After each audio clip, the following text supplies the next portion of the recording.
What bait should you throw around offshore grass to catch more bass? We're going to talk about that.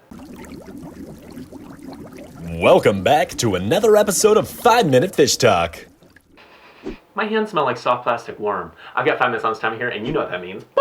It's time to get real. Today we're talking about offshore vegetation, and as we all know, bass really like positioning on weed beds and grass. And during the summer and the warmer months during the year, that's definitely the case. Many of you, as well as myself, have a lot of lakes with offshore vegetation. When I say offshore vegetation, obviously I basically just mean weed beds that extend beyond the bank. So they might be out in the middle of the lake, they might be out on points and, humps and whatnot.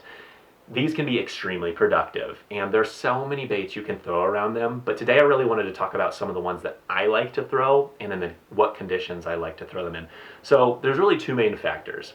If there is low light conditions or high wind, I'm going to throw a lot of the reaction baits and a lot of the moving baits. Some of my favorite moving baits would be, and we've talked about this before, a lipless crankbait, especially during the spring and moving into the early summer.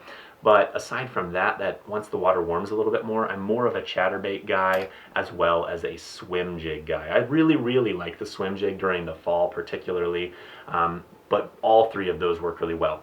Now the next one that really draws big bites for me, and I have kind of gotten away from using it, but I want to get back into it, is throwing like a big hollow belly swim bait.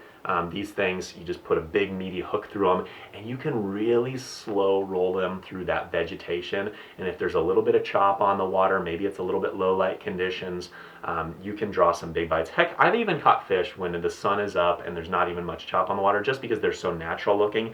But that's a great subtle bait to throw through vegetation and it draws big bites. Now the last one that I think is the most exciting to fish with is actually a topwater frog. We all love topwater frogs. And you don't only have to throw a topwater frog. If the vegetation doesn't extend all the way to the top, you can throw Zara spooks and poppers and whatever you really want to. But a frog is probably my favorite one to fish, just because a lot of times that the weed beds do extend to the top of the water.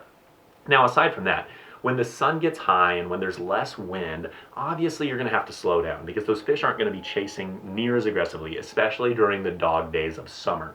And so that's when I'm going to have to start pulling out the slower moving baits.